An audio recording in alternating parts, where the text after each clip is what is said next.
नमस्कार साथियों, स्वागत है आपका राष्ट्रीय जननाथ चैनल पे। और हम आज एक अपने एपिसोड की एक सीरीज़ बना रहे हैं जो कि लेखकों के ऊपर होगी।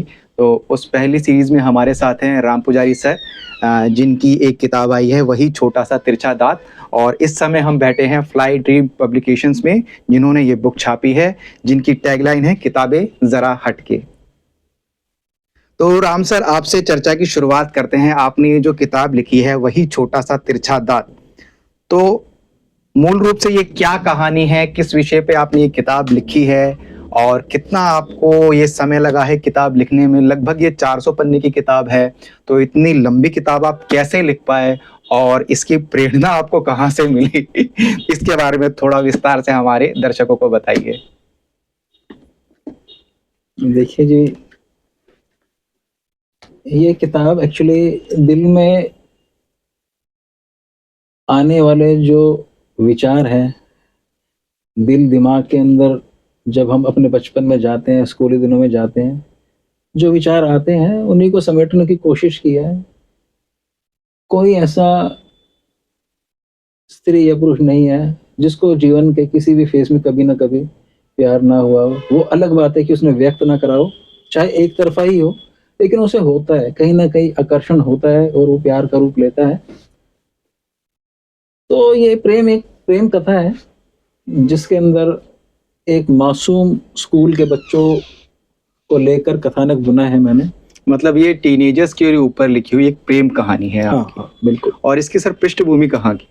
पृष्ठभूमि जैसा कि आप समझेंगे, उत्तराखंड का टाइटल पे कवर है। मतलब पहाड़ी इलाका है उत्तराखंड का, एक गांव है, कस्बा है जो पूरा विकसित नहीं है, जहाँ पर रोड के द्वारा अप्रोच अभी नहीं हो पाई है। वहाँ पर मिशनरीज ने एक कॉन्वेंट स्कूल खोला है, उसी स्कूल की एक कहानी है। मतलब कोएड स्कूल है जिसमें लड़का लड़की साथ में पढ़ते हैं। हाँ जी।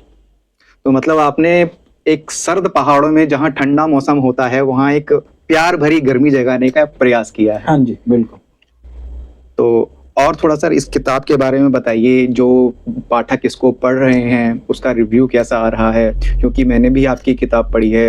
मतलब ये बहुत डिफरेंट स्टोरी है, लव स्टोरी में भी जो हम पढ़ते हैं उससे थोड़ी डिफरेंट है। तो अन्य पाठक जो आपसे इसका रिव्यू दे रहे हैं, जो इसके पब्लिशर्स हैं, उनके पास कैसा रिव्यू आ रहा है कि किताब कैसी है, इसमें क्या चेंजेस होने चाहिए और क्या बात पाठकों को अच्छी लगी, उसके बारे में थोड़ा बताइए। रिव्यू जो अभी तक मिले हैं वो अच्छे मिले, पॉजिटिव है और पसंद आ रही है।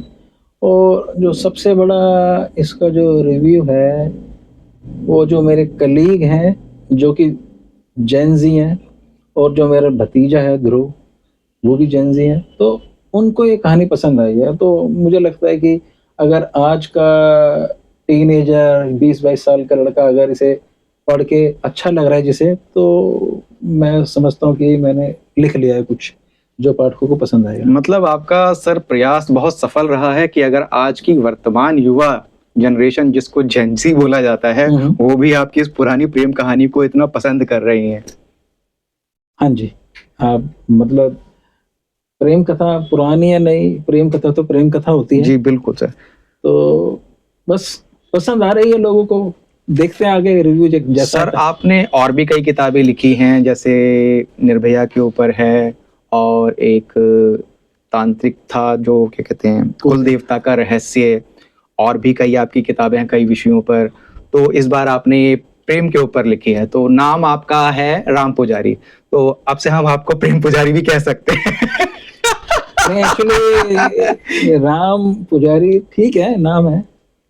लोग मतलब मजाक में कहते भी हैं, ऐसी कोई बात नहीं है। कहते हैं आप पहले शख्स नहीं है जो राम पुजारी को प्रेम पुजारी कह रहे हैं। बट अगर आप देखेंगे तो मेरे जितने भी उपन्यास हैं उसमें कहीं ना कहीं प्रेम है। और अपनी बात अगर आपको लोगों तक पहुंचानी है तो सबसे अच्छा तरीका उसका यही है, प्रेम कथा। प्रेम कथा के जरिए आप सामाजिक जन चेतना को भी जगा सकते हैं, सामाजिक मुद्दे उठा सकते हैं। और प्रेम कथा तो अपने आप में ऐसी चीज है कि एक बार पढ़ना स्टार्ट कीजिए और उसमें डूबते चले जाइए, और जो हृदय और मस्तिष्क पे जो उसका प्रभाव रहता है वो बहुत दिनों तक रहता है, दूरगामी होता है।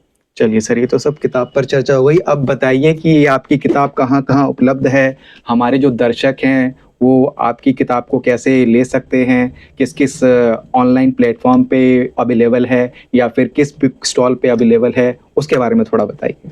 देखिए अमेजन पे ये अवेलेबल है, बाकी अगर आप गूगल करेंगे और इसको डालेंगे सिंटेक्स तो आपको कई सारे लिंक्स दिख जाएंगे। डायरेक्ट सेल्स भी हो रही है शॉप से, और अमेजन है जो हमारे पब्लिशर है फ्लाई ड्रीम्स, उनके अपने डिस्ट्रीब्यूशन सेटअप है उनका, उनके जरिए भी जा रही है। तो किताब ऐसे कई तरीके से जा सकते हैं, बट बेस्ट है कि गूगल करिए और कोई ना कोई लिंक आ जाएगा आपको, जो सुटेबल लगे आपको उस पर परचेज कर लीजिए। तो हमारे जो भी दर्शक ये किताब सर की लेना चाहते हैं, वही छोटा सा तिरछा दांत, तो अमेज़न जो ऑनलाइन प्लेटफॉर्म है उस पर भी जाके सर्च कर सकते हैं, वहाँ से भी आपको बुक मिल सकती है। और सर ने जो अन्य प्लेटफॉर्म बताए हैं उन पर भी ये आपको किताब मिल सकती है। और हम बहुत ही शुभकामनाएं देना चाहेंगे सर को कि सर की ये किताब बहुत ज़्यादा प्रचलित हो पाठकों के बीच, पाठक इसको बहुत पसंद करें, और ताकि राम सर इसके बाद और अच्छी कहानियां हमारे बीच में ला सके। तो जो फ्लाई ड्रीम्स पब्लिकेशन की टैगलाइन है, किताबें ज़रा हटके, तो इसी पर हम इस चर्चा को ख़त्म करते हैं। बहुत बहुत धन्यवाद राम सर, आपको शुक्रिया बहुत जी, बहुत थैंक यू। शुभकामनाएं। थैंक यू जी, थैंक यू जी, चलिए दर्शकों, बहुत बहुत धन्यवाद। शुक्रिया जी।